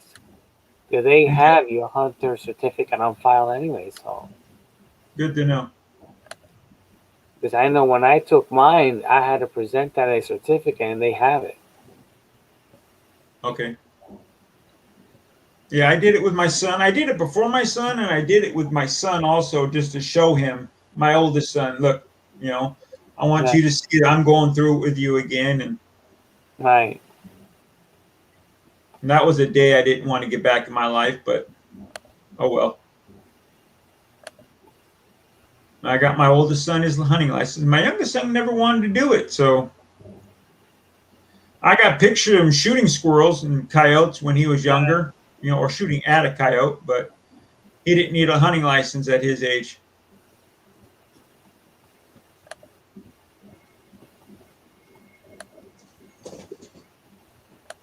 Yeah, I think coyote hunting would be.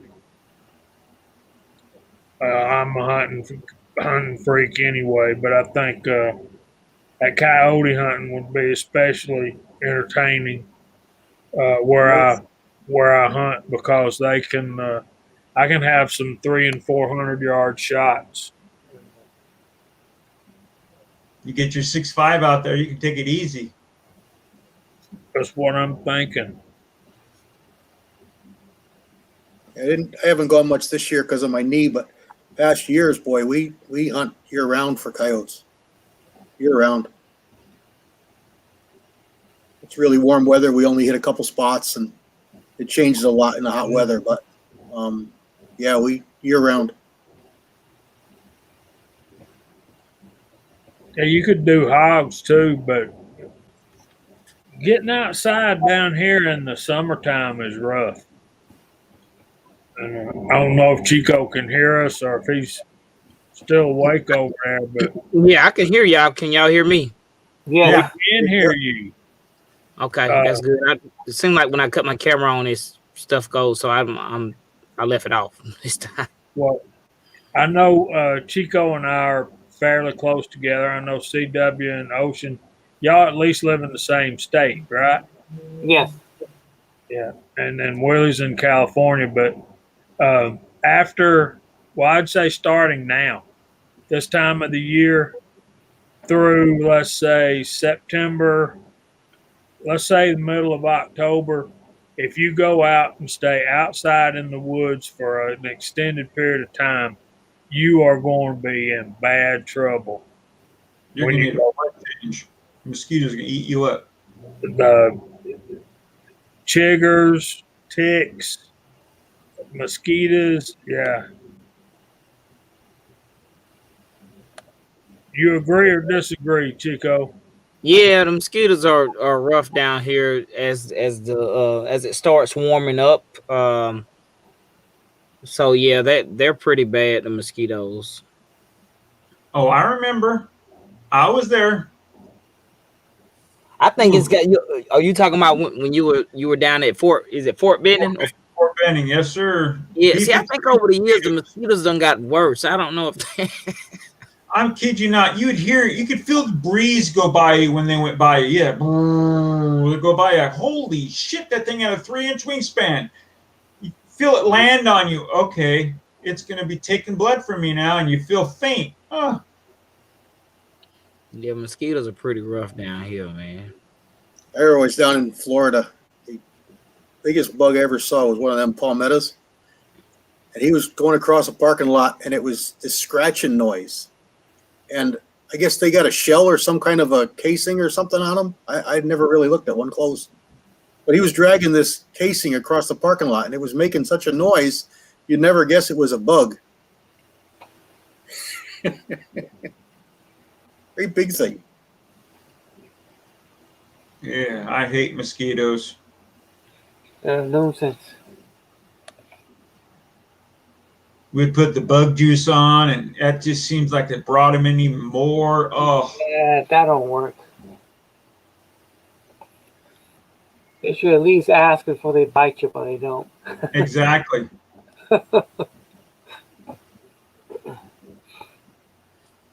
Yeah, I know y'all were talking about coyotes. I wouldn't mind shooting a couple coyotes. You know, I'm not a hunter, but I've got a few rifles that'll take them down. Uh, and I've got one that I haven't even shot yet, a dang 17 HMR. So I've had for a couple years. I don't think I've shot it. So, but the property that Kyle shoots on when he goes, does he go camping down there, Jamie? Well, there's a cabin on the property, yeah. Okay, yeah. So I know he was saying that we'd have to wait to after like what is it, turkey season now? So we'd have to wait to after then. But I want to attempt to go down there probably this year. And Georgia we can hunt coyotes year round because they're a nuisance animal or something like that. Right. Similar. They're not native, so they're same with feral hogs. Yeah, that's funny, Mr. Pollard. I hate mosquitoes. They just love my fat ass. They just, ugh. If anyone's going to get a mosquito on me, it's definitely going to be me. Guarantee it. They say I don't find it true that they still bite me, but they say if you O negative, it's not as bad. But when you other types of blood, man, forget they tear you up. I tell you what, and not saying this to make anyone do this, but my old man was a smoker. They left him alone. They wouldn't even get near him. They'd fly circles around him and land on my fat ass to suck me dry. You know? Yeah, they tell this a lot of people. To, I guess depends on the person. I guess. I know when I had hunting dogs, I used to feed them garlic pills, and it did a good job. It kept the bugs off them better than anything else. And they liked them. They were treats. I give them to them all the time, and they were cheap. Yeah, that'll work. It seemed to Same work. here, John's hand loading. Our landowner says coyotes are to be shot on sight. Yeah, we pretty much do.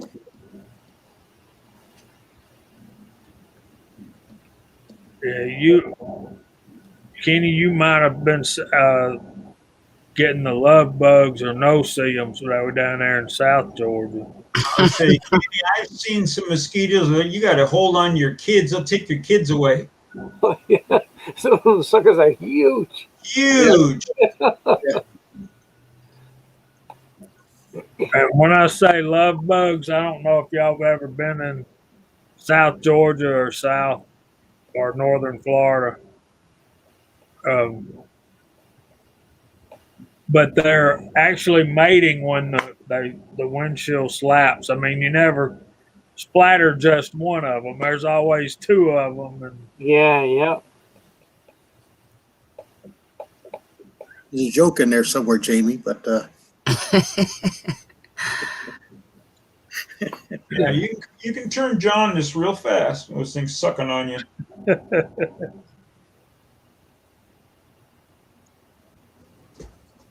so are you going to be getting yourself another hollow point mold there, Jamie? Is that what your questions were about, or just for a topic to talk about before?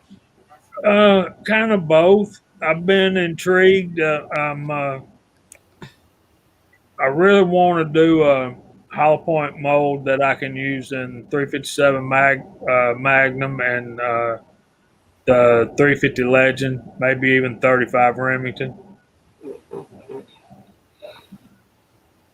I can send you something you want to try and use it for a while, if you like it. Well, we'll talk after this. I wonder if that 270 grainer would be a good hollow point mold. See, why not? I don't see why not either. Dang, Big E, that's my blood type, dude. Oh, I'm A positive. They got my ass. They know me. Yeah, me too. Yeah, there's 10 Maybe man positive going too. back in the.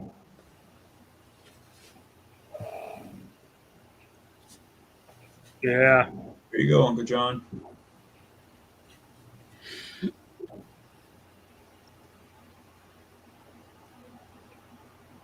Yeah. Yeah, I don't know what it is. Smokers, they leave them alone. I don't know. G Fishing, I load 270 Winchester, but not Magnum. That 270 Winchester short Magnum is kind of intriguing me.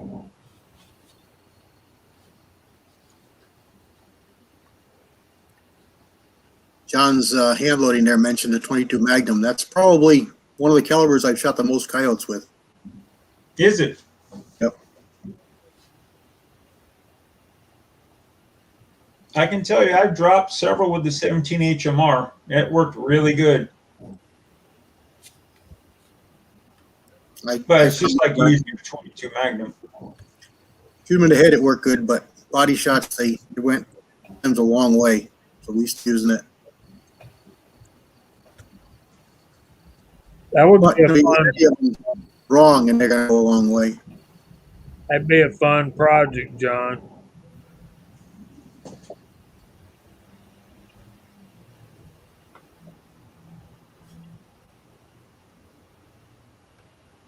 Yeah, sometimes I don't know, mosquitoes could be finicky, you know.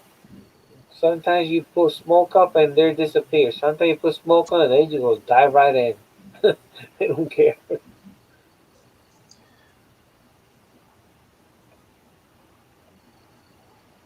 Yeah, Jerry, I know how it is, man. They just loved my fat ass. They would work their damnedest to get through the ghillie suit even. You're thinking, I got 3 pieces of material on me. There ain't no way they're going to get through it. And they would. Some bitches. Oh yeah. I'm here, you know, I don't get bitten much and I'm O negative. and I don't get bit much. But one day I went to Puerto Rico. Man, did I get my ass torn up? I had everywhere.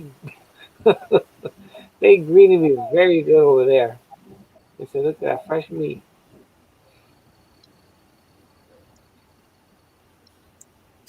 Oh, you're bad, Tin Man.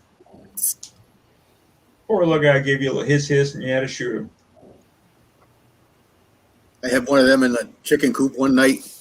We came home. We were out late. We came home. It was about 1 o'clock, and I heard the chickens going crazy. So I went out, and I had a 22 mag pistol, and I kind of wished I didn't because it's kind of loud. I shouldn't shooting something that loud, but I opened the lid, and he was sitting in the laying box with his back in the corner, and his head, he was so tall, his head was lifting the lid. And when I lifted the lid and looked at him, he was on the far side, about 3 feet away, and he just looked at me as if to say, hey, go get your own. Shut the lid. He's got an egg in his hand. I put the lid down. I picked the pistol up. I opened the lid back up, and I shot him. And then I grabbed him and pulled him out before he got messy all inside my hen box there. Yeah. I got a picture of him somewhere. He must have went 20 pounds. It's the biggest critter I ever saw. Yeah. Wow. Enormous. All right, there's an offer for you guys. G. Pishner has 20 pieces of 270 Magnum Weatherby brass. If any of you can use it, get in touch with him. That's probably expensive brass. Mm-hmm.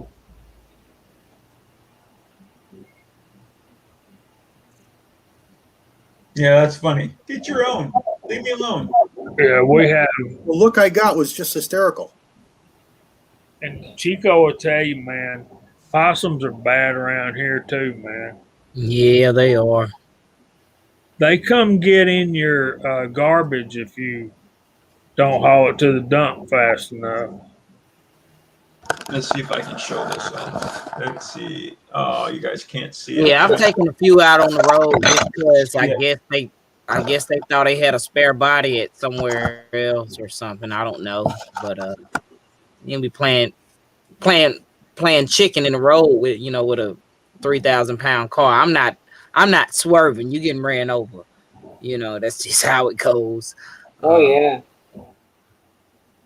That was good. Oh, that's funny. Yeah, I'm not swerving at all. You getting trampled over. Yeah, you're not going to cause an accident trying to miss one. Right. Now, when I was younger and more experienced, I've almost wiped out. And then I learned the hard way. I was like, yeah, the next one, I'm just going to both hands on the steering wheel and just ride this roller coaster. Yeah, I'm not dodging nothing. You rolled over. So, but yeah, they are. And I think those bastards, they're year round down here, at least where I'm at. They are all the time. It don't matter if it's cold. It don't matter if it's hot. They're out all the time. So yeah, they hibernate up here. They hibernate for sure. Skunks too. No, man. Skunks are the worst. Oh man. Yeah, there was one place over in Adairsville. Every time I went by this one particular little pond, you could smell skunks like crazy, man.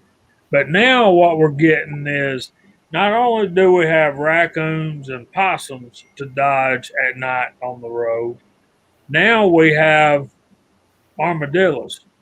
Tell them, Chico. Yeah, I've seen a few laid up on the side of the road, like somebody done either hit them or whatever. And those armadillos carry, what is it? Yeah, the bad one there, the plague. Leprosy. Or so what is it? Leprosy. Yeah. Yeah, so they can carry. Are they more out west than this side? Well, they're everywhere pretty much. You get the picture, Jamie? I did. Isn't that a big grinner? That's a PMR 30. That's a big gun. That's bigger than 1911, or as big as. Oh yeah, that is a huge little pistol. Well, not a little pistol, yeah. That's a big grinner. I sent it all to you all. I sent it to all of you. Yeah, that. So is that what you hit the Yeah, that's the what I got possum him. with? Yeah. He didn't complain any. Oh yeah, He was right over. Oh yeah, that is a 22 Magnum we're talking about. Okay. Yeah, that's a big possum. Damn. Biggest one I ever saw. Damn, that's almost worth mounting. He Just to was- say, look at the size of that son of a bitch. I've never seen one like that. Or maybe that's the flashlight. I mean the Yeah, camera he was flash. real white. He was real white and gray. He was Yeah, very light. he's His light face was skinned. all white. Yeah, It's pretty big. he was an egg sucker. He was eating eggs. He had one in each hand. So Get these out are of my box. mine. Get your own eggs. These are mine. I know. I put the lid back down. Got the pistol ready. Opened the lid and boop, closed the lid. Yeah. Put it down. Went over, grabbed him, put him on the ground. Like photo op. Yeah. I didn't want him messing up my boxes. My chickens wouldn't lay any eggs in there. They got all blood in there. Yes, it's when I first found out, and it ain't been that long ago, but I've known at least for the last 5 years that we could hunt coyotes wherever, especially if they're on somebody's land. And my buddy, he works at a gun store, and he says this guy has some land that he's got some nuisance animals up there. He was like, "You want to go?" I was like, "Yeah, I definitely will." So I ain't heard back from that, but still, I'm ready to go if, especially if it's something that I like. My 17 HMR, when this whole ammo thing went crazy, that was one round that stayed on the shelf at first. I seen that, because 9mm, 40, 45, all that, 357, 30, all that went first. And I was just like, I need to buy more of this ammo. But even before this ammo thing, 17 HMR is not a cheap round for what it is. I mean, if you think about it like rimfire, but I bought a lot of it before I even purchased a rifle. So but 17 HMR. but Go ahead, things Chico, are I'm turning sorry. around though. I've been seeing stuff come back in stock too a lot of places. See, I got lucky with 17 HMR. When I got into that caliber, Kmart's were going out of business in California, and they slashed the price of their ammunition. So at the time, it was like $11 a box, and they had it for $4 a box. So I had them call all the local stores, and I bought $300. My wife wanted to kill me, but I bought a lot of 17 HMR, a lot of it, and I still have quite a bit of it. Thank goodness. That is such a fun little gun to shoot.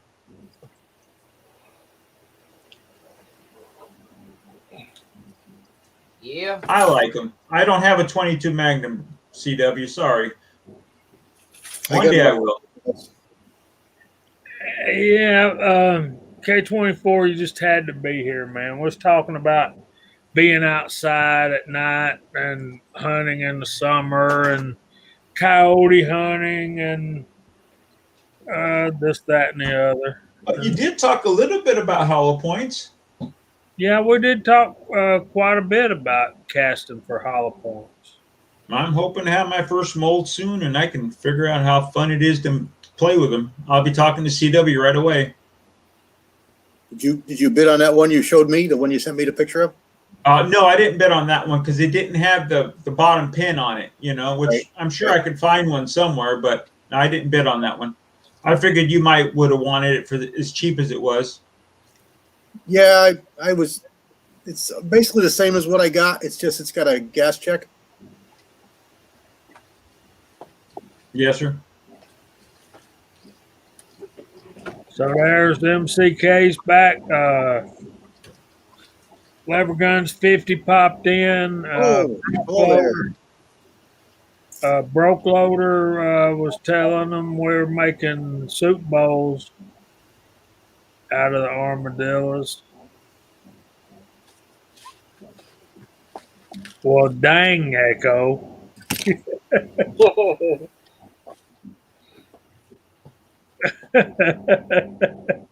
Yeah, we get that way. Hey, Max. Thanks for dropping in. Anything else we need to talk about before we start going through the room and making up more stories? Just everyone needs to give an iron mold and give zinc a try. That's my. I'm never going to stop saying about it because it works so good in pistol. And maybe one day I'll have a good rifle load to share. Well, you know, CW did a video on all of his hollow points molds. Mm-hmm. So, Julio, do you have any hollow point molds? No, I don't know. I don't have one, but I've got one picked out that I'm waiting on them to get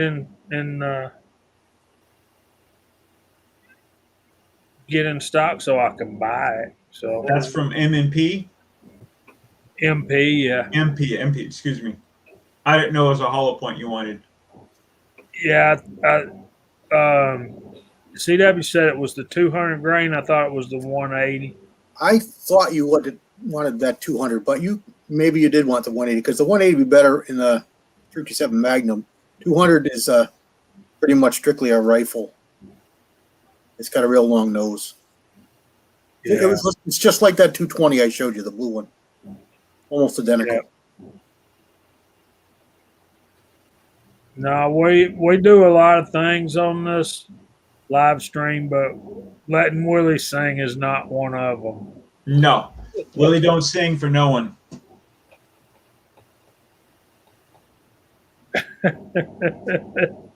Broke loader, stop, man. See, you changed the world, broke loader, with fear in the shower. You know, what a concept. And now I'm disappointed. Yeah, man, you're rocking the place out tonight. We need to get Broke Loader to do stand-up comedy next. We'll get together. We have at Dead Zero or someplace like that. I bet he'd be a funny dude, and I know Paul Loud's funny. George, Yeah. Go ahead. Go ahead. Oh man, no. Listen, those crazy news things. People doing crazy stuff, and you think, who would do that? And it says, Florida man, blah blah blah blah blah blah. It always happens in Florida, and Echo will back me up on that. Oh, Pollard, dang.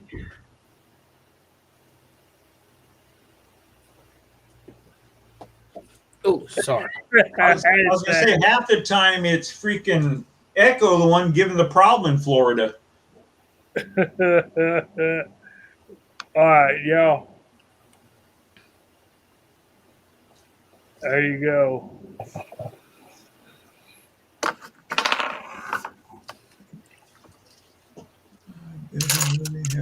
We all do, George. Oh, no. You don't want to hear my voice. No, sir. You'd have to get me tore up to get me singing. The only place I do sing is in the shower. That's it, because the water muffles the sound. Mm-hmm. Gives you that special effect.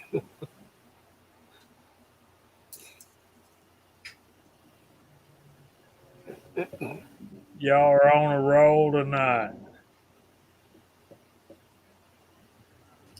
That's a fact. That's a fact, MCK. We have the heat's already getting to us, and it ain't got real hot yet. No, we had a few beautiful days here, that's for sure. You should give zinc a chance. Get an iron mold. It'll kill aluminum. That right there is a fact, y'all.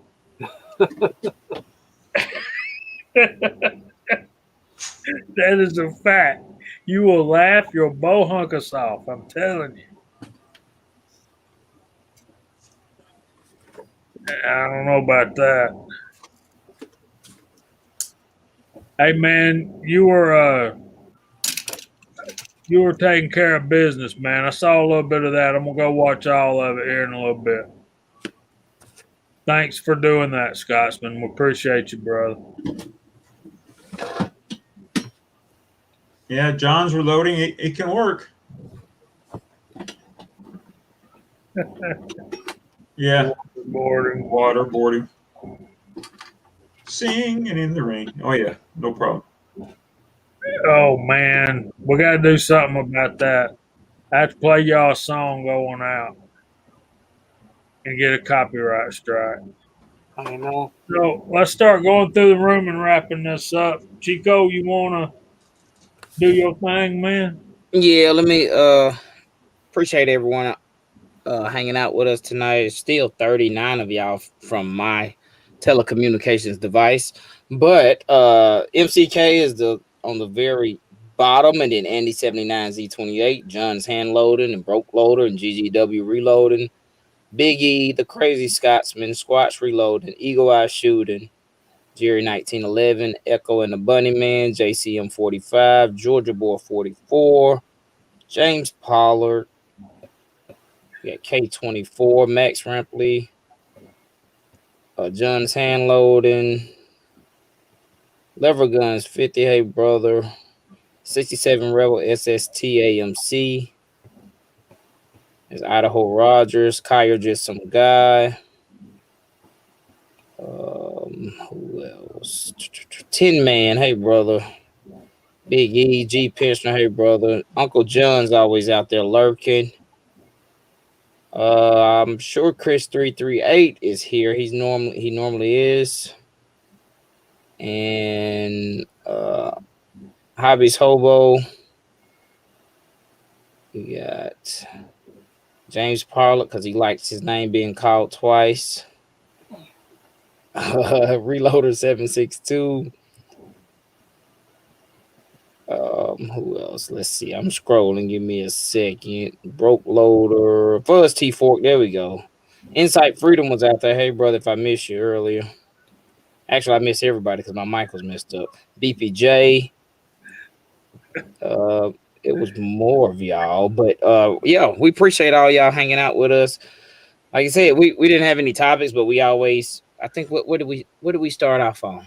Food? Was it food this time? No, lawn equipment. So, we weren't talking about lawn equipment. Lawn equipment, and then we went to hollow points, and then we went to other stuff. But that's how it is, man.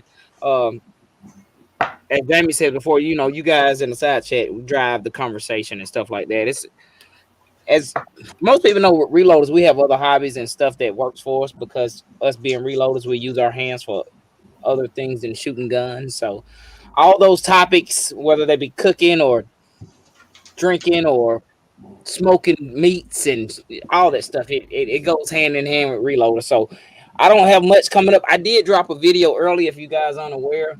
I had a mail call from that brother in the middle up there, CW Longshot. He sent me a care package. I was really appreciative. Some nice work and some nice bullets. I appreciate it, brother. He would not let me pay him back at all. So I appreciate it, brother. Ocean, you got anything coming up? No, it's supposed to be raining this weekend, so I'll be taking it easy. That's perfect time to powder coat, ain't it? Well, I do everything outside. I'm just messing with you. Yeah, I wish I had, area I could powder coat and cast, but I don't. Everything's done outside. Yeah, I was just messing with you. I knew that, bro. Yeah. Who's up at the top in the corner? Willie. Yes, sir. I know you're doing some range footage this weekend, aren't you? I really want to. I'm going to try my best to finally get back out there, but I am going to be loading up some of these flesh-colored bullets, thanks to the man right in the middle. 45 ACP. I'm just looking in an old book for data, comparing. But I got to get to the range. Now it's no excuses. I couldn't go because I burned my trigger fingers on both hands, and now the scabs are gone, so there's no excuses now. So I got to try to get out there. Cool, brother. Thanks for being here. Ocean, you too, and CW Longshot. You got any plans this weekend, CW? Just hanging out, relaxing. like Julio said, we're supposed to have rain on Sunday, so I'll probably do some more casting and powder coating on Sunday. Tomorrow's supposed to be halfway decent. I don't know. We'll see. I can't really get around too much, but we may do something. Cool, brother. I understand that. I think we're getting rain tomorrow too, right, Jamie?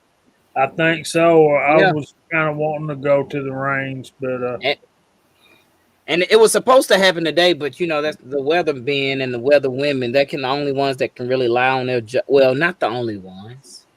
Not the only ones that can lie on their job and keep it. But that is a whole nother show. So we'll let Jamie go ahead. I've got 4 or 5 or 6 or 7 test loads loaded up, just waiting to come and get out there and shoot them and put them on some paper. And not enough time in a day to do all the stuff I want to do. I got so many ideas and can't seem to get them done. But I got to get some videos done, and I'm gonna be working on that. And MCK had to do it. Now we're all going to be singing that song in our head. Give Zinc a chance, baby. You know it. Well, I got plenty. I got about 3 buckets of it over here. Full. Yeah, I just mailed Full Lead Taco, Mr. Mike, some zinc bullets. I've owed him for quite a while, so hopefully he gets some good, has fun with them. Let's put it that way. They do work. But real fast, Jamie, did you ever send that scale back, that joke of a scale? No, I didn't. Well, a little fairy said there's something headed your way. Well, we'll see. I got to do a video on that too. So I'll have to call Pastor because he bought one of those things. Oh no, you recommended he bought one. We'll have to do a video about it. We'll talk. Anyway, guys, y'all check us out on the Georgia Shooting Connection on Instagram. Send us an email at georgiashootingconnection@gmail.com. And Lord willing, we'll see y'all again next Friday night at 8 o'clock. We hope God blesses y'all all real good. And